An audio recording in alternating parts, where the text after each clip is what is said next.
A continuación, tendremos el panel Mecanismos para institucionalizar la cultura de diálogo en minería. Va a estar a cargo de la moderación del señor Alfredo Zúñiga. Él es consultor en temas de relaciones comunitarias y docente universitario. Le invitamos a pasar, por favor. Un aplauso.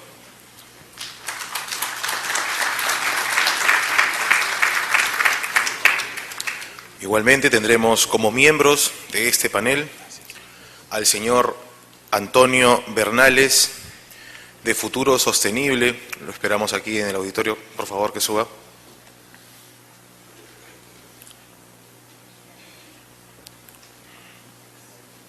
Un aplauso, por favor.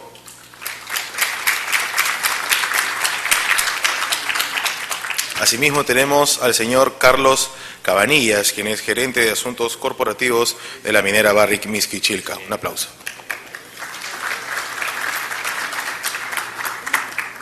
Igualmente al señor Javier Carabedo, quien es director ejecutivo de Pro Diálogo. Un aplauso.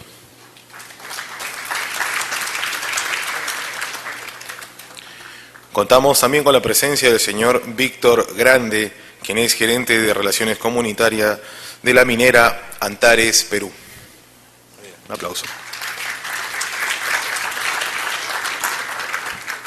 El señor Ricardo Morel también va a formar parte de nuestro panel. Dejo entonces a la conducción de este panel al señor Alfredo Zúñiga. Hola, adelante, Alfredo. Gracias, Eduardo.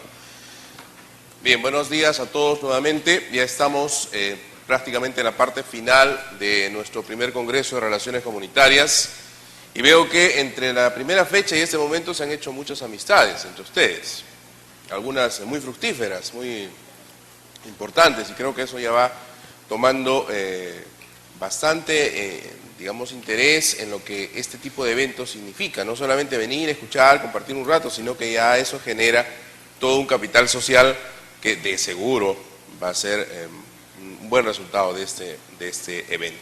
Bien, en este último panel vamos a ver cómo manejamos estas herramientas, esto del diálogo, como un insumo, un instrumento para poder construir lo que significaría el desarrollo, lo que significaría los consensos. Tarea difícil, pero hoy tengo aquí presente a personas que han vivido mucho estos aspectos, han vivido espacios y experiencias interesantes, así que hasta más o menos la 1:30 de la tarde vamos a ir compartiendo sus impresiones. Y yo quisiera pedirles en esta primera parte una impresión particular desde vuestro punto de vista, más o menos unos 5 minutos para cada uno, y en la siguiente fase vamos a compartir algunas preguntas y respuestas de parte del público y por supuesto las que también van a llegar a la exposición que hizo Ricardo hace un instante. Vamos a iniciar con Carlos Cabanillas, de la minera Barrick, a quien le damos la bienvenida. Gracias por estar con nosotros, los relacionistas comunitarios, Carlos. Gracias, muchas gracias. Voy a hacer tratar de hacer una síntesis de algunos de los aspectos que ha mencionado el expositor, con los cuales coincidimos o que pueden en todo caso ser complementados. No necesariamente en el mismo orden en que han sido mencionados en algunos casos. Primero, creo que es totalmente un hecho objetivo que necesitamos tener una mejor comunicación interna para que todas las áreas compartan los tiempos sociales que son distintos de los tiempos técnicos. Los calendarios tienen que ajustarse, afinarse en consenso y no imponer fechas que son difíciles y no imposibles de conseguir cuando uno está en un contexto social cada vez más complejo como el que estamos. Ahí ciertamente esa tarea es un pendiente de cada una de las propias empresas. Pero también cuando hablamos de mejorar el diálogo, yo quisiera enfatizar en que tenemos que mejorar el diálogo hacia afuera. Hay una tendencia a esperar a que las cosas evolucionen demasiado y a intervenir recién cuando ya el conflicto está en una etapa de confrontación abierta, lo cual es una equivocación. Muchas veces simplemente no intervenimos antes porque el pedido no procede o porque la demanda no tiene sustento. Pero aún ahí debemos intervenir para explicar precisamente por qué no tiene sustento y poder conseguir que la gente entienda nuestros puntos de vista. Los pedidos nacen por una percepción o por un hecho concreto, o la percepción de que están siendo afectados o porque efectivamente están siendo afectados. En cualquiera de los casos hay que tomar acción. La acción va a ser distinta, ciertamente.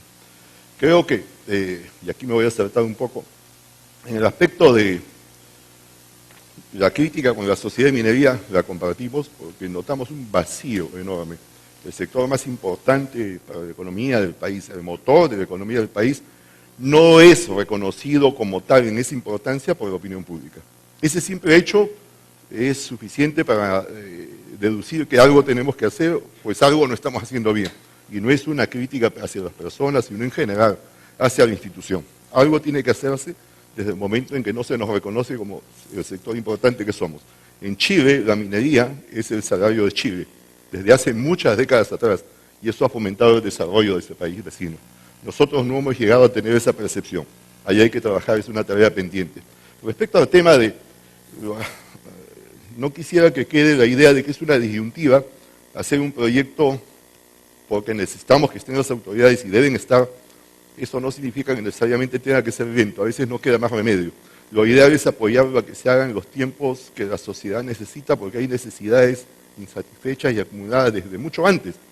Entonces, no necesariamente entendamos la sugerencia de Ricardo es correcta, que participen las autoridades y nosotros no debemos sustituir ni podemos reemplazar al Estado, pero ayudarlos a que se hagan en los plazos que la sociedad necesita. Hay una ineficiencia, una incompetencia en la ejecución de proyectos para satisfacer necesidades. Y las poblaciones donde estamos han sido postergadas no por 5 años, no por 10 años, no por 2 gobiernos, por siglos. Así de simple. Y las demandas, por lo tanto, son mayores y responden a esa postergación. Somos vistos como el sector todopoderoso que crece, se desarrolla y gana dinero en un país y en una zona donde hay mucha pobreza. El desarrollo, para ser permanente, debe ser compartido.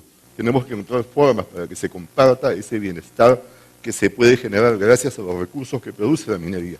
Eso pasa no únicamente por la inversión directa de las empresas en programas de desarrollo, sino también por ayudar a que el Estado pueda invertir más eficientemente y satisfacer y pagar su deuda social allí donde estuvo ausente por muchos años, ¿no? Creo que no es un imposible, no es una disyuntiva y coincidimos con que hay que trabajar juntos con las autoridades sin sustituirlos a ellos. El comentario respecto a los frentes de defensa grafica muy bien lo que viene sucediendo. ¿Por qué se forma un frente de defensa? Porque la sociedad no encuentra satisfacción a sus necesidades a través de los canales e instituciones que debían de cuidar que los servicios públicos funcionen, satisfagan esas necesidades. Entonces tienen que formar frentes de defensa. El que no grita no es escuchado. El que no sale a la calle y protesta no es atendido. Eso es lo que hay que cambiar. Hay que conseguir proactivamente que el Estado funcione y atienda aquello que debe atender. Si podemos contribuir en esa dirección, vamos a ver avanzar mucho. Un último punto para ajustarme al tiempo en esta primera vuelta, mencionar que sí es importante el tema de los grupos de empresas, más cuando somos afines, pero podríamos empezar esa tarea definiendo cuáles son nuestras prioridades. Ricardo señaló muy bien, priorizar quizás la educación. Pero aún dentro de educación, cada uno tiene sus preferencias. Hay empresas que hacemos matemáticas para todos, debes estar adelante, otros hacen empresarios por la educación, otros construyen colegios. No hay un consenso, qué cosa es lo que debíamos hacer todos juntos. Buenos colegios, en buenas condiciones, son necesarios. Son una condición necesaria, pero no es suficiente, ¿no? Son los métodos de enseñanza que aplican los maestros los que van a mejorar las capacidades de los niños. Si no trabajamos en aquellas cosas que son necesarias e indispensables para mejorar la calidad de la educación, se van a acordar de nosotros, pero probablemente no vamos a ser tan efectivos como si articulásemos esfuerzos en pro de un objetivo. Y esos objetivos, los pongo sobre la mesa, debían ser trabajar, mejorar la calidad del razonamiento matemático de nuestros niños, la comprensión de la lectura, porque por más que hayan buenos colegios, por más que les paguen más a los docentes, si no enseñan mejor esos dos temas, estamos formando, o estamos dejando de formar el capital humano que el proceso de desarrollo del país necesita. Me reservo otros comentarios para el siguiente. Gracias, Carlos. Gracias. Vamos ahora a escuchar a Antonio, un mecanismo sobre la posibilidad de institucionalizar el diálogo en minería y para el país. Bueno, muchas gracias por la invitación. En realidad, la propuesta que nos hace Ricardo Morel es muy interesante, es una reflexión obviamente desde adentro y muy válida para el sector. Pero permítanme tomar una perspectiva distinta. Primero, por el papel que yo tengo en la sociedad. Yo pertenezco a una ONG que se llama Futuro Sostenible. Nosotros trabajamos muy intensamente en mecanismos de creación de confianza. Nos interesa la gobernabilidad del país y por lo tanto nuestra perspectiva no es centrada en el negocio. sino es centrada en las condiciones que permiten que la sociedad encuentre caminos pacíficos para resolver sus problemas. ¿Por qué trabajamos en minería desde hace muchos años?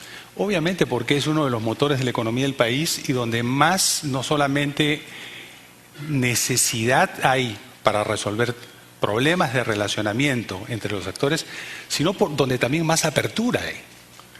Hay una diferencia sustantiva si ustedes comparan lo que puede ser la minería con otros sectores. No es que los otros sectores no lo necesiten, lejos de la verdad.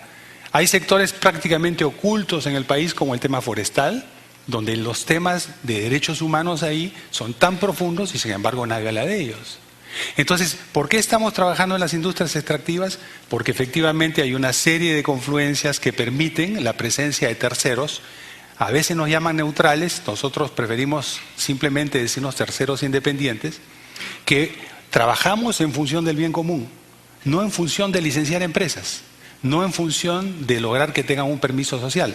No obstante eso, hacemos mucho trabajo de capacitación con empresas en relaciones comunitarias, en gestión de riesgo y en otro tipo de actividades, pero manteniendo el principio que nos rige. Nuestra filosofía es el bien común y pensamos que para cualquier proyecto de inversión, público o privado, cuando las sociedades necesitan un relacionamiento distinto porque los niveles de desconfianza y las historias que tenemos de desencuentro son tan grandes que efectivamente alguien tiene que hacer el trabajo. Somos muy pocos. La Iglesia ha demostrado en 500 años que ha sido el principal interlocutor tercero llamado por las partes para ayudar a resolver este tipo de problemas. Entonces nuestra mirada es un poquitito externa. Y lo que los invito a hacer, y mis reflexiones van a estar centradas en esta mirada desde afuera. Y voy a dar simplemente un ejemplo que de alguna manera puede sintetizar lo que estamos haciendo estos 3 días. Las lecciones aprendidas, los instrumentos desarrollados por las empresas, los aportes de la academia, el trabajo que ha desarrollado el ICMM desde su creación ha generado un conjunto de herramientas numeroso, amplio, muy bien preparado para que las empresas puedan mejorar su desempeño respecto a la sociedad. Pero también nos damos cuenta que el principal problema que percibimos todos los actores que aquí estamos, es que hay un desencuentro con las comunidades y que a veces los estados están o no están presentes. Ya se ha dicho en el panel de hoy día, en la mañana y probablemente en anteriores, que no es un fenómeno solamente del país. Esto refleja un proceso mundial que ha sido exacerbado por la velocidad del desarrollo de las inversiones, sobre todo en el sector extractivo en el mundo. Y esto de alguna manera ha traído nuevas reglas de juego, nuevas relaciones entre los actores que necesitan marcos institucionales también distintos.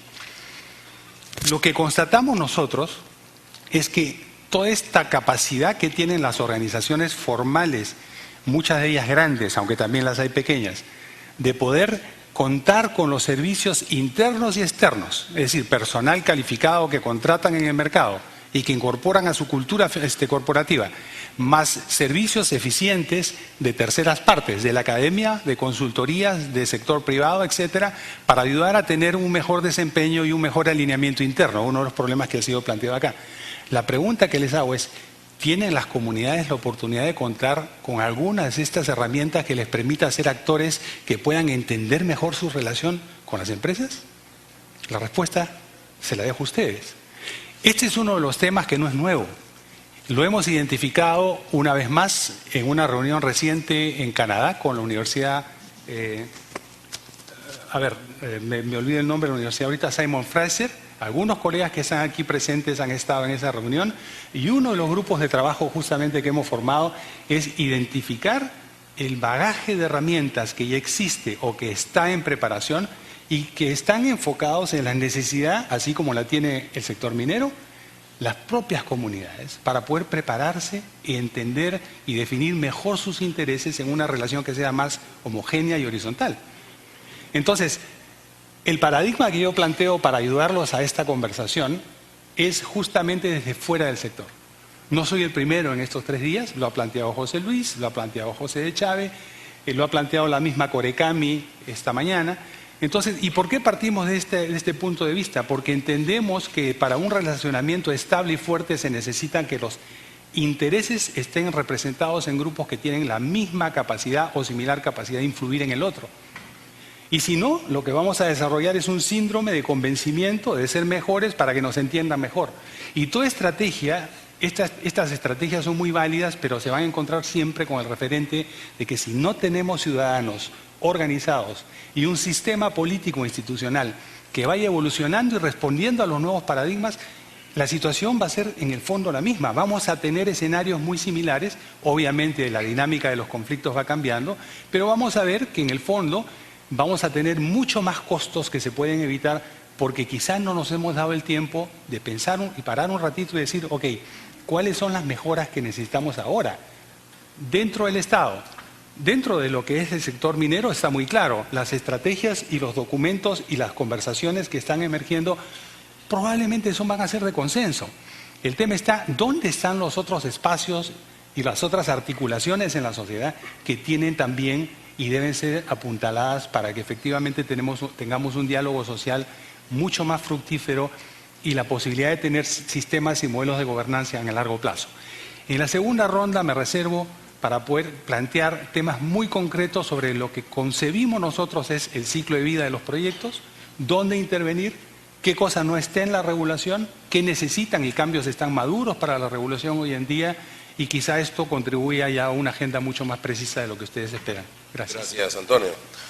Bien, vamos a hablar ahora con Víctor, desde el punto de vista de la minería, representando a una compañía minera precisamente. Bien, gracias. Como decía acá Antonio, concuerdo con él, el tema yo creo que es que las herramientas y los procedimientos están dichos.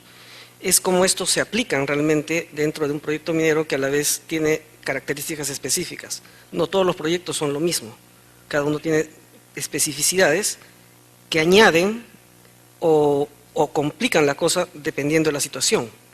Y para eso es justamente bastante importante, primero creo yo, escuchar. Y no es escuchar, no es simplemente ir a un diálogo y ver lo que la otra persona dice, es entender lo que la otra persona dice. Y cuando uno dialoga con las comunidades, aparte hay que tener mucho en consideración el tema intercultural.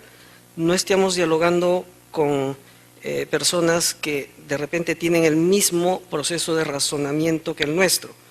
Muchas veces uno como empresa minera puede ir y decir, pero ¿y por qué no me da el permiso para pasar por esta toma de agua? Pero esa toma de agua para él significa muchas cosas que a veces nosotros no entendemos. Entonces yo creo que primero el tema es básicamente escuchar. Y otro punto importante que creo que también lo mencionó, me parece, Antonio, y la verdad que concuerdo, es la formación de capacidades, ¿no? Porque a veces nosotros dialogamos con comunidades que creemos que nos van a entender y nos van a entender a la misma velocidad con que nosotros queremos que nos entiendan. Y generalmente eso no es así. ¿Por qué? Porque además estas comunidades son comunidades que han sido olvidadas, no han tenido ningún servicio y ven que la empresa minera, el proyecto minero que llega, es la última alternativa, la última tabla de salvación para su proceso de desarrollo. Entonces, el riesgo que se corre en esas circunstancias yo creo que es que esta relación se vuelva transaccional, es decir, solamente con beneficios de corto plazo, que al final no contribuyen a un desarrollo real de las comunidades. Pero para que esto suceda, las comunidades también tienen que tener la capacidad de entender este proceso. Entonces, deberían de haber capacitaciones, digamos, a líderes, sobre todo de las comunidades, entender los conceptos de sostenibilidad y también de pensar como comunidad, porque, valgan verdades, también hay situaciones en que en las comunidades algunos líderes que han tenido, digamos, mucho más exposición, si se quiere, al mercado, piensan más que todo en un beneficio propio. Entonces, al final, las empresas pueden negociar con estos líderes y al final el beneficio no está filtrando a los que realmente deberían estar beneficiados. Entonces, eso genera un potencial conflicto, porque yo como empresa puedo creer que todo está bien, porque ya tengo acuerdos con algunas comunidades, pero con los líderes, pero finalmente el real problema es el que está yendo soterradamente y que puede reventar luego. Entonces, como digo, por eso es importante escuchar, ¿no? Y no es solamente escuchar, sino es saber escuchar. El equipo de relaciones comunitarias tiene que ser bastante preparado y con bastantes conocimientos, no solamente técnicos. En los equipos de relaciones comunitarias que yo generalmente he compartido, por ejemplo, mi interés personal es la calidad personal de la persona como persona. No podemos tener una persona que va a cumplir un trabajo. Tiene que ser una persona que realmente quiera aportar al progreso o en todo caso al entendimiento con las comunidades. No significa eso tampoco que vamos a jugar un rol proteccionista o del hermano mayor, sino que manteniendo, digamos, la relación a un mismo nivel, y bueno, a esto en todo caso habría que añadirle respeto de la relación, ¿no? La relación tiene que ser con respeto, igualitaria, tampoco ir con una actitud de hermano mayor, como dije. Entonces hay diferentes aspectos que creo que lo podemos de repente seguir conversando, que contribuyen a consolidar este proceso de diálogo, donde las partes realmente entienden qué es lo que quiere una, qué es lo que requiere una de la otra, y donde pueden llegarse a acuerdos, donde los acuerdos, yo entiendo que un buen acuerdo es donde los dos sienten que están ganando, que no han perdido, no que sienta uno que el otro está ganando un poco más que yo. Entonces yo creo que eso es lo que debemos de tender, pero para eso, por ejemplo, es importante la formación de capacidades. Gracias. Gracias, Víctor. Javier, Prodiálogo tiene muchos años en este tema y ustedes han visto varios modelos, han estado en casi todas las experiencias analizando las situaciones específicas de los casos exitosos y los no tan exitosos. ¿Qué nos puedes aportar ahora desde Prodiálogo en este análisis de el diálogo como mecanismo para institucionalizar la paz en el país, o en la minería, por ejemplo? Gracias. Bueno, primero plantear justamente desde el punto de vista, ¿no es cierto?, en que se enmarca un poco el aporte que quiero traer. Y es un poco también coincidiendo con Antonio, que es colega, ¿no es cierto?, de ese punto de sociedad civil que pretende justamente ser una suerte de puente entre distintos actores, ¿no?, como facilitador de estos encuentros, digamos, ¿no? Y desde ese punto de vista y aportar justamente a la conversación, a mí me gusta siempre una frase, ¿no?, que tiene un señor que sabía poco, que se llamaba Albert Einstein, ¿no? Y él decía que además tiene un instituto, en su nombre hay un instituto justamente Construir la Paz, y que dice: no podemos resolver los problemas en el mismo estado de conciencia en que los hemos creado, ¿no? Entonces, justamente lo que planteo es, tenemos que comenzar a construir un nuevo paradigma, ¿no?, un poco en la línea de lo que planteaba Antonio también. Y de lo que, un poco era el tono de la presentación, creo, de Ricardo. Y creo que para situar un poco esa reflexión en torno a cómo construir un nuevo paradigma que aporte en la construcción de condiciones de diálogo, ¿no es cierto?, hacia nuevas relaciones que son complejas en este ámbito, creo que es relevante, y me gustaría enfatizar algo que mencionó Ricardo, ¿no?, que tiene que ver con esto que se suele llamar los alineamientos internos, ¿no?, en las empresas. Y enfatizarlo a partir de algo que creo que está implícito, pero que creo que vale la pena un poco ponerlo en conciencia del auditorio y en general de la reflexión, y es que la labor, y además porque esto es un congreso de relaciones comunitarias, y es que la labor del relacionista comunitario o de las relaciones comunitarias es una labor sumamente compleja, en un entorno sumamente complejo, de mucha tensión, ¿no es cierto?, porque el proceso digamos, del desarrollo de los proyectos extractivos a nivel mundial, como se ha hablado, pero especialmente en el Perú en los últimos tiempos, está sometido a una gran tensión, ¿no es cierto?, en términos de velocidades de los proyectos mineros y de los entornos sociales. Y entonces es una suerte de bisagra, ¿no es cierto?, que se suele agotar y suele sufrir mucha presión, ¿no? Incluso hemos visto el agotamiento familiar, emocional y hasta físico de muchos relacionistas comunitarios, y creo que no tengo que contarles a ustedes, a muchos del auditorio, lo que eso significa, ¿no es cierto? Porque tienen que casi que gestionar dos lógicas distintas, ¿no es cierto? Una lógica de la empresa que tiene cronogramas, que si hay se para la máquina hay un stand-by que pagar, etcétera, todo lo que eso implica, y por el otro lado las lógicas de las comunidades que evidentemente no están ahí esperando, digamos, los tiempos de la empresa, sino que tienen sus propios tiempos, sus entornos de vida, y entonces cualquier presencia de un proyecto va a representar una modificación de sus condiciones de vida, ¿no?, para bien o para mal, ¿no es cierto? Esperemos que la idea es que sea para bien justamente, pero de todas maneras representa una expectativa y un temor grande, ¿no? Y entonces ahí en ese rol que cumple Relaciones Comunitarias, creo que uno de los grandes retos es lo que, y acá tomo lo que plantea Ricardo, es el diálogo, lo que podríamos llamar el diálogo interno, ¿no es cierto? Que yo lo pondría en términos incluso de casi que hacer pedagogía al cliente interno, ¿no es cierto?, de la empresa. Es un desafío muy grande porque las lógicas de geología, de administración, ¿no es cierto?, de relaciones comunitarias y medio ambiente, etcétera, no necesariamente de recursos humanos, como planteaba el ejemplo Ricardo, no necesariamente son las mismas o no necesariamente están acompasadas, y es un reto de la corporación misma digamos, de sintonizar esos distintos dimensiones, ¿no? Incluso creo, si mal no recuerdo, y Lucio me podrá corregir, en el caso de Tintaya, en el inicio del proceso de Tintaya, la empresa, en ese caso BHP Billiton, adoptó el lema que era todos somos relaciones comunitarias, ¿no? Entonces un poco en la idea de que justamente había que acompasar esa lógica interna, ¿no? Y el otro lado de la mesa está justamente la relación con ese entorno social, ¿no? Y en esa relación con el entorno social, que también debería ser y apuntar, porque cada vez el escenario yo creo que va a ser más complejo, ¿no?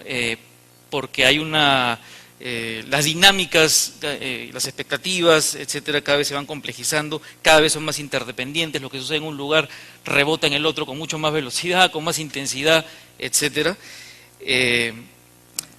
Nosotros siempre trabajamos desde una lógica de lo que llamamos diálogo transformativo, porque trabajamos de un enfoque no de resolutivo, sino un enfoque transformativo. Es decir, el diálogo no puede ser una herramienta, rómpase, ¿no?, el vidrio en caso de incendio y plantearlo como mera, ¿no?, herramienta al paso, como se planteaba en la primera intervención, sino más bien pensar el diálogo como un compromiso interno de la empresa, digamos, en este caso, ¿no es cierto?, a partir y anclado, digamos, en una cultura organizacional de responsabilidad social. No solamente normas, estándares, códigos de responsabilidad social, sino una cultura organizacional que incorpore en su etos organizacional, ¿no es cierto?, esa perspectiva, y por lo tanto las políticas de relacionamiento con el entorno externo, con las autoridades, etcétera, se base en esa lógica de diálogo, ¿no? Y definimos diálogo transformativo, ¿cuáles son las características, digamos, ¿no? Primero, que el diálogo es un proceso, no es un evento, no es una reunión, ¿no es cierto?, sino que es una secuencia, digamos, de un conjunto de elementos, de proceso, digo, ¿no es cierto?, que tienen que ir desarrollándose, ¿no? Y en ese sentido no basta con decir que estoy haciendo diálogo cuando me estoy relacionando a través de mis oficiales de relaciones comunitarias en términos de proyectos productivos puntuales o relaciones bilaterales, sino pensar en términos más amplios de proceso, ¿no? Un segundo característica de un diálogo realmente transformativo es, de nuestro punto de vista, que tiene que ser intercultural. Si evidentemente no se incorporan las lógicas de las comunidades en estos procesos, probablemente sufra algo que siempre suele escuchar de Ricardo: la legitimidad afecta a la legalidad de las cosas, ¿no es cierto? Y ahí, un poco también retomando lo que decía Antonio, cómo rescatar, ¿no es cierto?, estas prácticas justamente de diálogo desde las comunidades, desde sus lógicas, para incorporarse en nuestro proceso, ¿no? Un tercer elemento es que el diálogo, para ser transformativo y por lo tanto comience a construir condiciones de una relación, digamos, ¿no es cierto?, hacia el desarrollo sostenible, es que tiene que ser multiactor.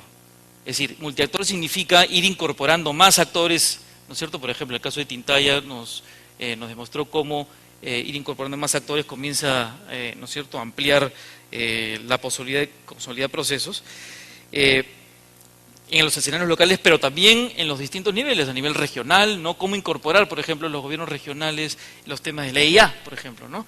Cómo incorporar a los distintos niveles de gobiernos en estos procesos. Entonces son, como solemos decir, en varios tracks, ¿no?, varios niveles, ¿no?, que se tienen que dar estos procesos. Y luego tiene que ser genuino, ¿no es cierto?, porque a estas alturas, digamos, se paga muy caro cuando los diálogos solamente son lo que nosotros, poco a partir de la experiencia y comparando, digamos, distintas situaciones, son solo apariencias de diálogo, ¿no? Son diálogos nominales, son diálogos que solamente buscan cumplir ciertos requisitos, aparentar ciertos gestos, pero finalmente que solamente son encubiertas estrategias eventualmente de marketing o para cumplir, ¿no es cierto?, para cierto auditorio, cierta tribuna, recoger aplausos. Pero cuando el diálogo genuino, uno apuesta por gestos constantes, consistentes, sistemáticos, ¿no es cierto?, en direcciones con esta diversidad de actores, para que se vaya construyendo confianza, porque la diferencia del diálogo, y esto también suele confundirse con la negociación, mientras que la negociación va directamente a buscar firma de acuerdos, ¿no es cierto?, el diálogo, el principal objetivo hacia donde apunta es la creación de confianza, la construcción de confianza y el mejoramiento efectivo de la comunicación. Y la comunicación no solamente es información, uno de los elementos es la información, pero además es la forma como se comunican los actores, ¿no?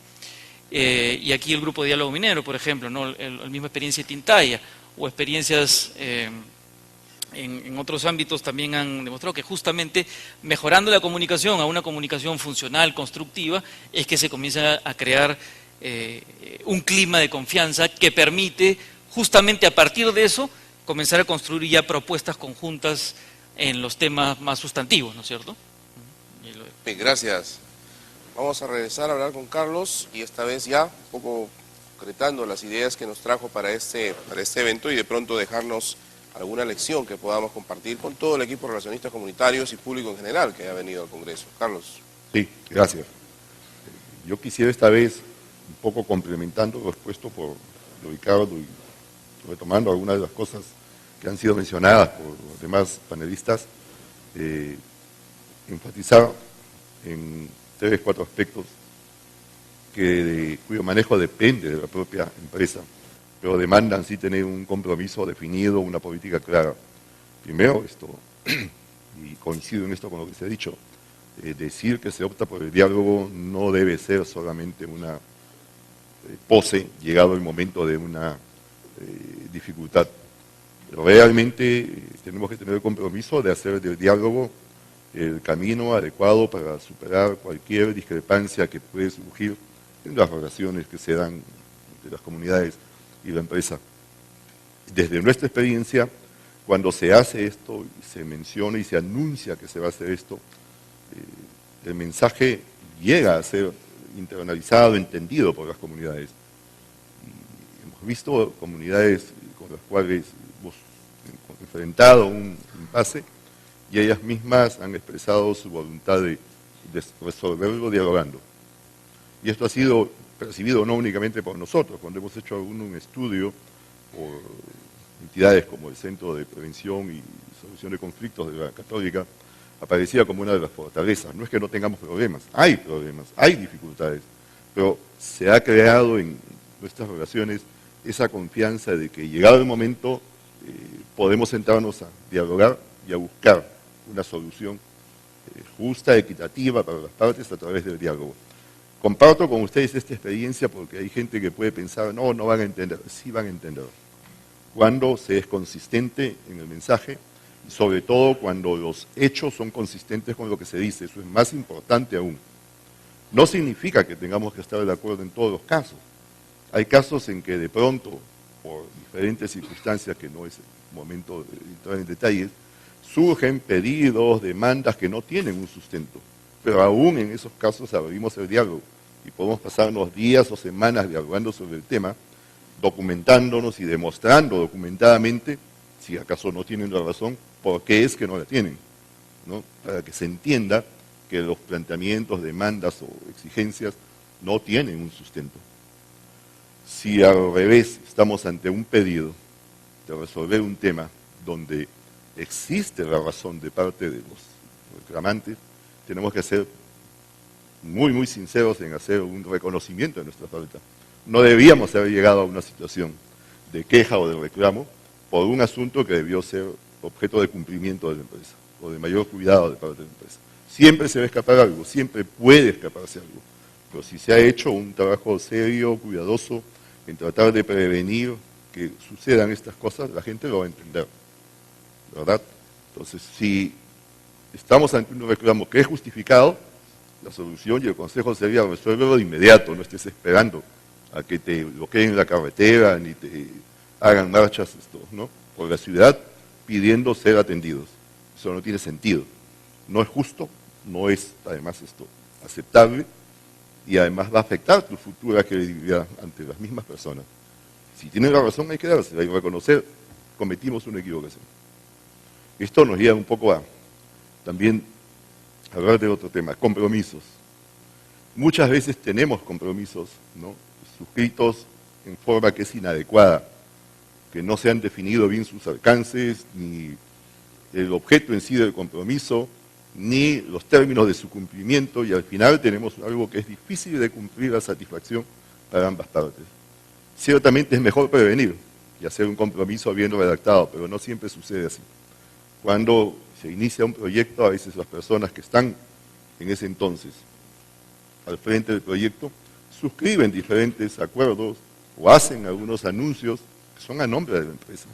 Cuando ya estás tú en la operación, tienes que ejecutar esos compromisos. No puedes dejarlos pendientes. Y los compromisos o se cumplen, ¿no?, o se renegocian. No pueden ser modificados unilateralmente. Eso que es tan simple, tan elemental, ¿no?, sucede más de una vez.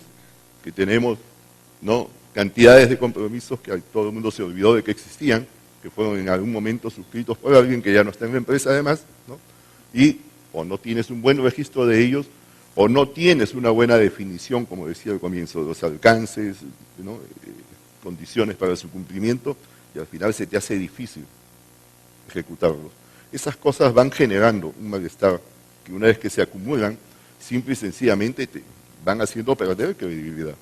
Es mejor sentarse con toda franqueza, esto no se pudo cumplir por tal cual motivo, y entonces vamos a definir cómo es que lo hacemos, cómo es que podemos cumplir, no dejemos cosas pendientes. La credibilidad se construye día a día, se pierde en un momento. Y eso todos lo sabemos, lo hemos escuchado 50 veces, pero muchos cometemos el error de descuidarnos de estos asuntos tan simples. Creo que para promover el diálogo afuera en la sociedad, tenemos que ser conscientes de que primero debemos demostrar nosotros mismos que somos realmente personas dispuestas a dialogar con nuestros vecinos inmediatos. Si no lo hacemos en el día a día, tenemos menos autoridad moral para proponer después un diálogo abierto entre todos los, ¿no?, grandes actores sociales. Yo quería aquí hacer una precisión, nada más escuchaba con mucha atención a Antonio, cuando habla de que sus puntos de vista vienen desde fuera del sector minero. Es interesante escucharlo. Solamente quería mencionar algo esto. Al igual que quienes, como él, están fuera del sector, quienes estamos dentro de la minería también queremos el bienestar público. Queremos también el bien de la sociedad. Porque una empresa no puede desarrollar en una sociedad enferma. Una empresa no puede crecer, progresar en una sociedad que no desarrolla, que no crece ni progrese. Eso es elemental. Las empresas necesitan crecer en una sociedad que también está creciendo, que también participa del desarrollo, que también está progresando. Si no se entiende eso, vamos a tener más dificultades. El diálogo entonces supone, ¿no?, la institucionalización del diálogo, tener una visión más amplia del proceso de desarrollo social, de las limitaciones que existen para ello, de las necesidades, y entender también la naturaleza y efectos de nuestros impactos. Cuando se llega a una zona donde la gente ha vivido postergadas por años, donde los hijos que hoy en día trabajan su chacrita han visto como campesinos a sus padres sufrir mucha pobreza, y a sus abuelos y a sus antecesores, y llega una empresa y ellos no quieren seguir siendo más campesinos, porque como campesinos fueron pobres siempre. Entonces quieren otra forma de vida, aspiran a un trabajo en una contrata o en la empresa. No siempre se tiene el tiempo de desarrollar en ellos las habilidades, condiciones, capacidades necesarias para que esa expectativa se vea satisfecha. Ese es un primer punto de desencuentro muy grande.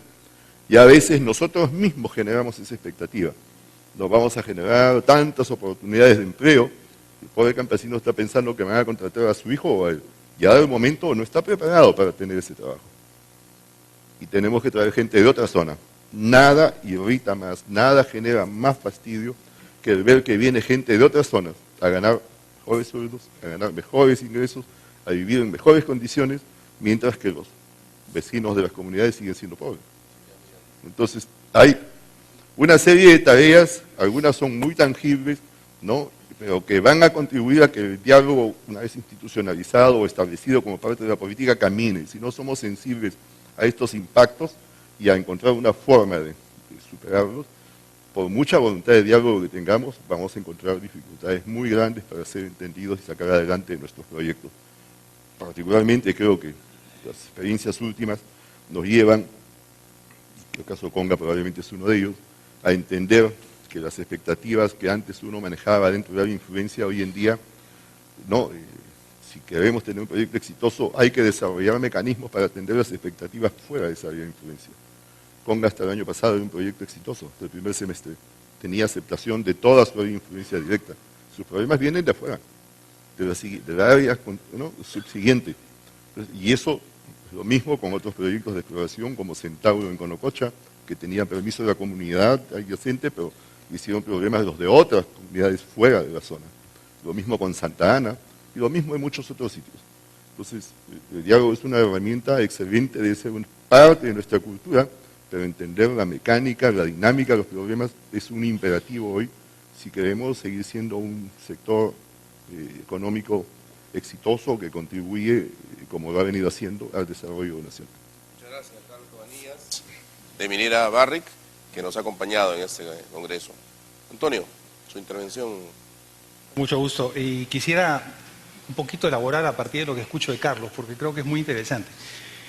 A ver, nuevamente, ¿qué cosa es lo que hemos aprendido nosotros en 20 años haciendo facilitación de este tipo de procesos, aquí en otros países también, para el Banco Mundial inclusive, porque trabajamos como mediadores para el Banco Mundial, entonces, en situaciones muy distintas? Que efectivamente los proyectos deben no solamente ayudar a reconstruir una relación cuando uno entra en una etapa de crisis, sino a prevenir eso cuando uno entra en etapa muy temprana. Y aquí viene el primer dilema. Generalmente los facilitadores solo son llamados cuando hay una crisis, porque no está en el sistema establecido que la prevención de conflicto tiene que ser parte, por ejemplo, del análisis de línea de base. Y ahí viene, yo voy a entrar a varios temas conceptuales, ¿correcto? Por favor, si me permiten. Porque creo que esto va a ayudar a la gobernabilidad del país, que es lo que nosotros planteamos como el bien público, ¿correcto? Las líneas de base son informaciones públicas que deben estar en la mano, por ejemplo, de todos los alcaldes. Las líneas de base hoy en día son hechas por el sector privado, por encargo del gobierno, pero hay una gran confusión y mucha gente piensa que son información privada, cuando la línea de base debería permitir internalizar en las sociedades que van a acoger un proyecto su visión del desarrollo de tal manera que puedan incorporar por qué puede ser importante o no tener un proyecto minero. Y acá viene el otro concepto. El desarrollo sostenible tiene que estar centrado en las relaciones de la sociedad con el Estado. Las empresas son un factor muy positivo de cambio, pero tienen un compromiso y un alcance limitado en su presencia. Para empezar, los proyectos extractivos tienen un ciclo de vida. Hay que pensar, y nosotros siempre les recomendamos, empiecen pensando cuál va a ser su legado después del cierre.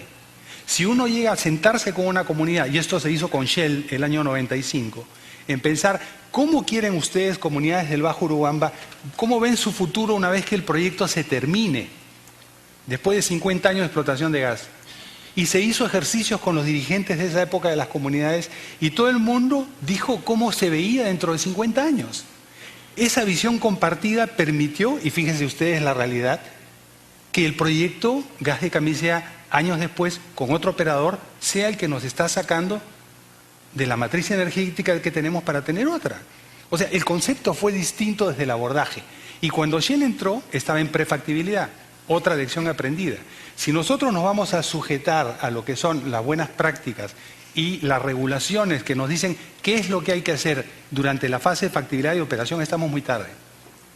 Por eso es que lo que nosotros hacemos con algunas empresas del sector es trabajar en prefactibilidad, cuando ni siquiera sabemos si el proyecto va a tener realidad o no. Y no porque la comunidad no quiera, por Dios santo, porque quizá el yacimiento no es del tamaño que uno espera y por lo tanto si es bueno pero es muy chico lo vende. Y díganme ustedes que conocen mejor que yo el sector, si no hay muchas empresas que están hoy día saliendo que han sido producto de exploraciones de empresas más grandes que su modelo de negocio no les conviene tener un proyecto más chico.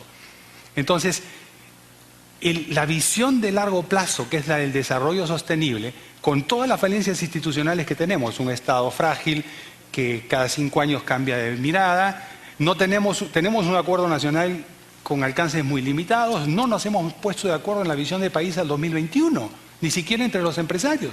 Ustedes recordarán esta iniciativa de hace como 15 años que empezó con Perú 2021. No pudieron ponerse de acuerdo en la visión compartida del Perú 2021. Entonces, no tenemos partidos políticos fuertes. Reconozcamos entonces que todo este sistema institucional hace que sea mucho más difícil para el emprendedor, para el empresario y para las comunidades poder relacionarse. Entonces, ¿qué tenemos que hacer? Anticiparnos. Y pensar que quizá el enfoque no debe partir solo del proyecto. Es importante, obviamente, para el gestor de riesgos dentro de un proyecto y gestor de fondos, hacer que el alineamiento y la cultura y todo el sistema de creación de valor interno y asociado a la cadena de contratistas se mantenga. Sabemos qué difícil que es con el tema de contratistas, pero si miramos un poco desde afuera, entenderemos que al final el desarrollo solamente va a ser posible en un país cuando los ciudadanos asuman que conviven en un proyecto, aceptan sus riesgos,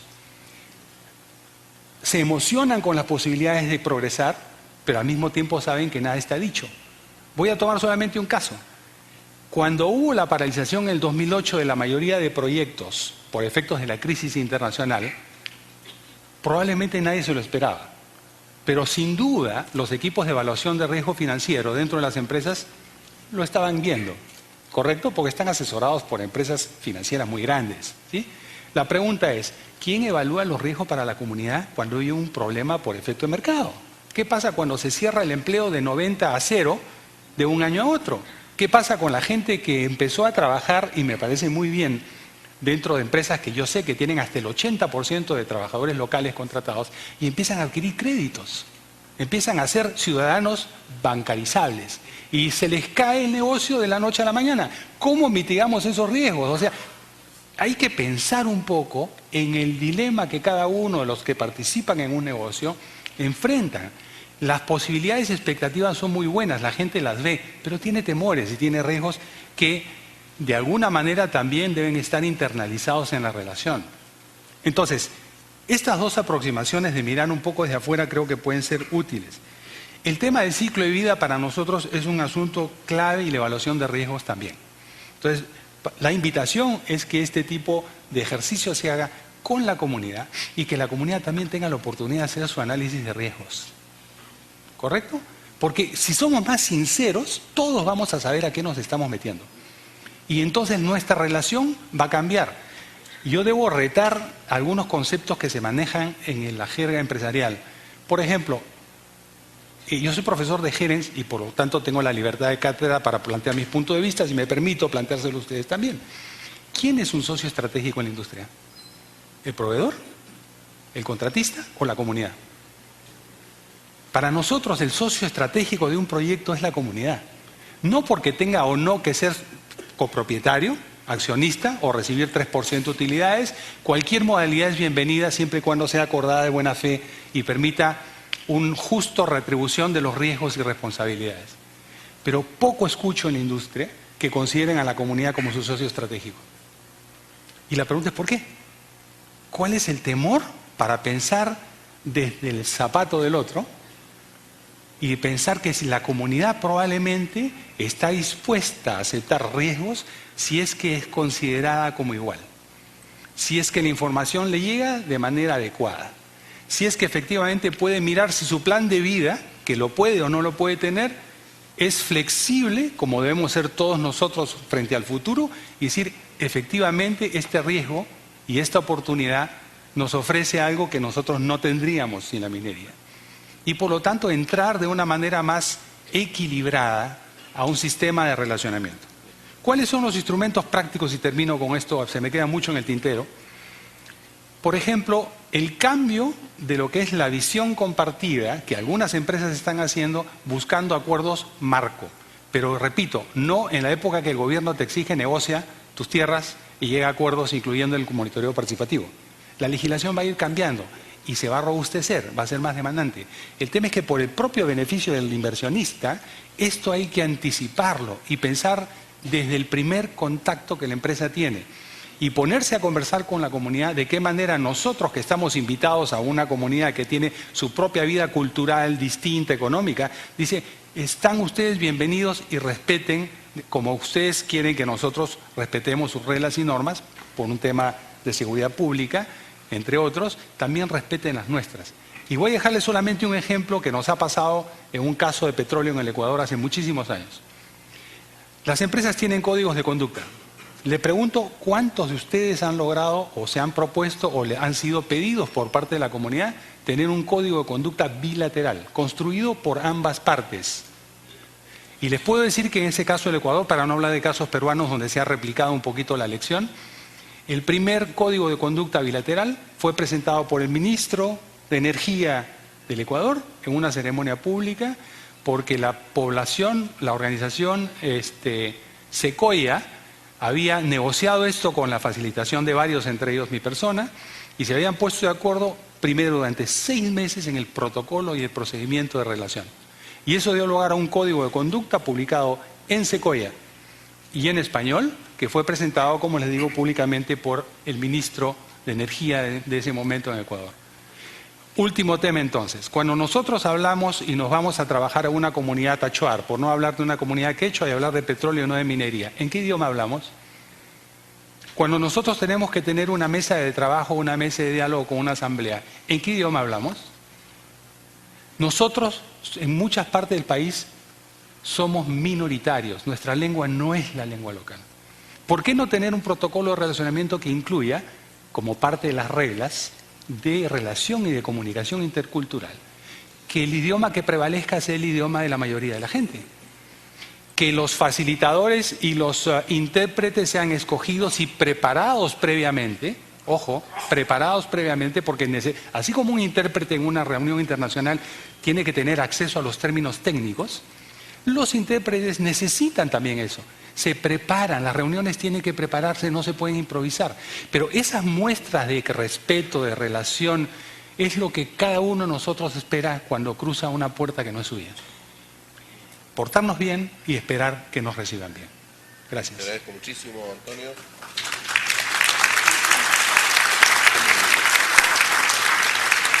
Estamos ya en la fase de cierre. Vamos a pedirle a Víctor para que también nos dé unas frases de cierre, igual a Javier, y vamos a cerrar con Ricardo este panel. Entonces, Víctor, su frase de cierre. Ok, bueno, solamente añadiendo en todo caso a lo que acaba de comentar Antonio, me parece que es muy importante generar espacios de diálogo donde no hayan presiones, donde la gente pueda conversar y desde el inicio de los proyectos ver una visión común del proyecto en general entre comunidad, empresa y Estado. Eso es muy importante porque todos yo creo que deben participar en el desarrollo. Es también creo importante generar mensajes por sector. Esto lo mencionó Ricardo en su ponencia.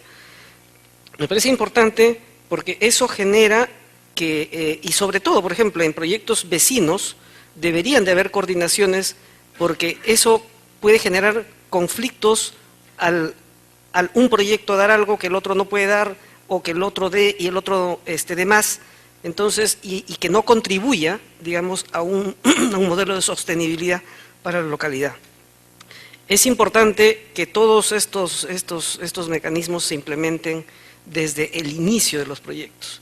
Y desde el inicio de los proyectos se converse, se dialogue, se escuche para saber qué es lo que se quiere, qué es lo que queremos nosotros como empresa, qué es lo que quiere la comunidad como comunidad y qué es lo que también espera el gobierno o qué es lo que quiere y qué es lo que puede aportar también para el desarrollo de una comunidad o de una localidad en general, ¿no? Con la participación de estos dos sectores, ¿no? La comunidad y la empresa.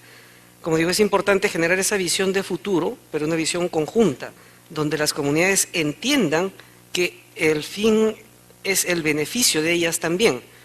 Es cierto, el proyecto también se va a beneficiar y eso también tiene que ser claro cuando se habla de las comunidades. El proyecto va a ganar plata, la comunidad también se va a beneficiar.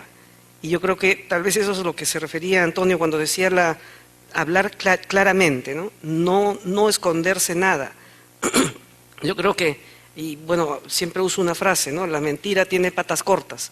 Entonces, a veces los proyectos tenemos de repente la tentación de no dar la información, ¿no? O de darla de acuerdo a nuestros intereses en algún momento. Yo creo que a veces la información cruda es mejor porque no genera expectativas. Lo que no queremos bien es que las expectativas maten un proyecto o sobre expectativas. Y para eso yo creo que el diálogo tiene que ser franco desde el inicio, diciendo las cosas claras, mi proyecto es este, estoy en esta etapa, esto te puedo dar, y que por otro lado las comunidades entiendan el proceso de un proyecto minero, los tiempos. Muchas comunidades yo creo que ven más el corto plazo y no ven el largo plazo o el beneficio en el largo plazo. Yo quiero un empleo hoy día y esa es la única forma en que yo me voy a beneficiar, porque yo no sé qué va a pasar en 5, 10 o en 15 años, porque en esos años que yo ya tengo 50 o 55 años yo voy a estar muerto. Pero ahí es donde debe de entrar ese diálogo, digamos, abierto, transparente, y yo creo que también es muy útil el tercero independiente que pueda ayudar en ese proceso, donde la comunidad entienda que el beneficio no es solamente ese.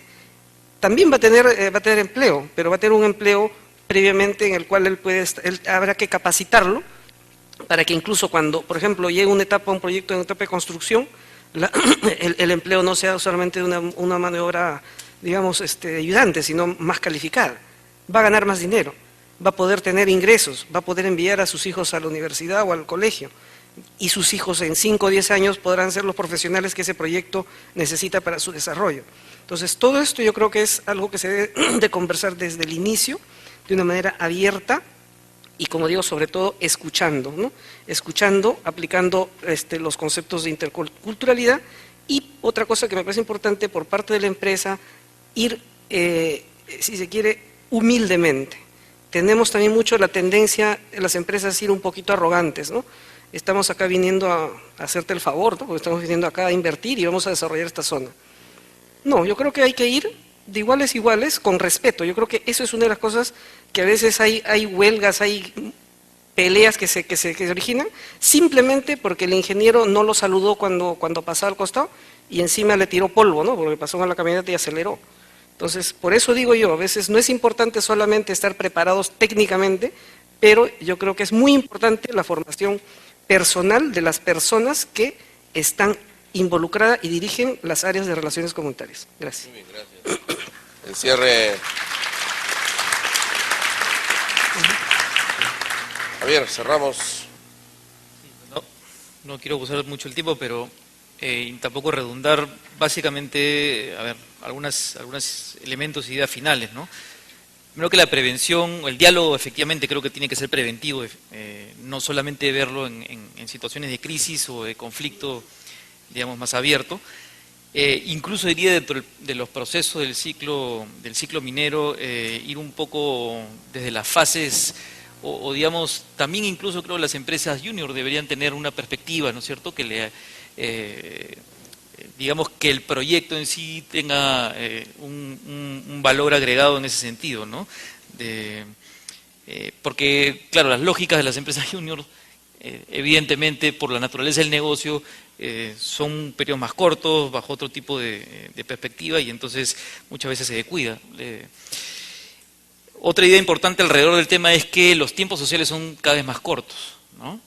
Poco por lo que se ha estado mencionando y por lo que decía en mi primera intervención, ¿no? Cada vez son más complejas, más interdependientes, y cada vez más hay más niveles de conexión, ¿no es cierto? Entonces, para explicitar demandas sociales, expectativas. Y ahí un gran reto, creo, es de alguna manera lo que se ha insinuado y lo que nosotros llamamos es la gestión concertada del desarrollo. Es decir, si bien no es rol de las empresas mineras y en general de las empresas de cumplir el rol del Estado, sí tiene que haber una preocupación en que la presencia de un proyecto no afecte a la institucionalidad local, sino más bien de alguna manera a la potencia. Y entonces, ¿cómo se inserta un proyecto en el entorno local a nivel de los presupuestos participativos, por ejemplo, ¿no? Los consejos de coordinación local, a través de cuál canalizar estos esfuerzos y promover la gobernanza democrática local? Es, creo que, un reto, ¿no? Sobre todo en el contexto que ya sabemos que este proceso de descentralización nos está evidenciando, y la velocidad de las inversiones está lo que se ha denominado dificultad en capacidad de gasto, ¿no es cierto? Ahí hay, creo que, un reto grande. Otro reto grande es el tema de la minería artesanal, informal, ilegal, depende del contexto, ¿no es cierto? Por ejemplo, en muchas zonas del país, ¿no es cierto?, pero en Apurímac, Cajamarca también, Cusco, el avance que hablar en Madre de Dios, pero digamos más vinculado al tema minero, el tema de la minería artesanal está avanzando preocupantemente, ¿no es cierto?, y teniendo niveles de conexión con formas no necesariamente muy legales. Y ahí también las comunidades están planteando en muchos casos esta dicotomía entre la minería transnacional versus la minería de las comunidades, ¿no es cierto?, incluso al margen de procesos que tienen que ver con la consulta, etcétera, que también es otro reto, ¿no? Entonces, cómo convertir el tema de la consulta y el proceso de implementación del reglamento de la consulta como un mecanismo justamente de prevención de conflictos previo incluso al otorgamiento o al inicio de los procesos mineros, en un contexto donde viene siendo altamente discutido, ¿no? Y finalmente, un tema, simplemente dejar esta idea, ¿no?, que de nuevo el diálogo es un proceso continuo y por lo tanto la firma de los acuerdos marca digamos, otra etapa probablemente de las relaciones, ¿no es cierto?, abre unas nuevas, incluso hasta a veces más complejas, pero el diálogo hay que entenderlo en ese contexto, ¿no? Y justamente un gran reto tiene que ver con cómo institucionalizar, ¿no?, procesos de diálogo. No solamente las mesas tienen que ser circunstanciales a determinados momentos, sino cómo institucionalizar esos procesos, ¿no? Gracias, Javier. Ricardo, cerrando este panel. Gracias. Y bueno, ya se ha dicho, pero creo que reiterarlo, las relaciones comunitarias son tarea de todos. Y ha sido interesante en el panel, digamos, escuchar visiones distintas. Hemos escuchado una visión desde la sociedad civil, interesantísima, de Antonio, de Javier, desde el lado de la empresa, de Carlos, de Víctor, ¿no?, la mía, y lamentablemente no está el Estado presente, ¿no? Es una pena, porque hubiera sido muy rico tener la visión integral, que es lo que necesitamos. O sea, herramientas de diálogo, todos los actores, ¿no? O sea, Estado, sociedad civil y empresa. Entonces, el tema de participación se convierte en un tema fundamental, y participación en todo tipo de espacios, participación de todos los actores en todo tipo de espacios, ¿no?, en estos grupos, participación en los monitoreos y participación en el estudio de impacto ambiental, que la vez pasada, el día miércoles, lo hablamos en el tema de herramientas, ¿no? Pero ¿por qué no tener también un estudio de impacto ambiental participativo completamente, que también sirva como un mecanismo de diálogo y a la vez como una herramienta de gestión, en lugar de seguir haciendo estudios de impacto ambiental que solamente sirven para sacar una licencia y se archivan y se arruman y gastamos millones de dólares en esos estudios? Una reflexión adicional, que lo mencionamos la vez pasada también, es el tema de las 3 P's. Hay que planificar, prepararnos y poder prevenir, que es lo que todos queremos y se ha ratificado acá. Y simplemente para concluir, insisto en la frase de Bryce, que es una frase que me gusta mucho: la razón la tenemos entre todos. Gracias. Ricardo.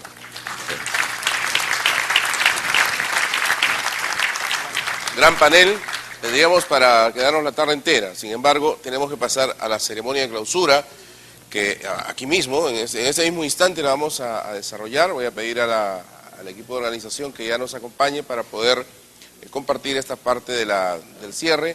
Y evidentemente agradecerles a todos ustedes por su participación y a mis panelistas de igual manera. Ok, gracias. Gracias, Alfredo.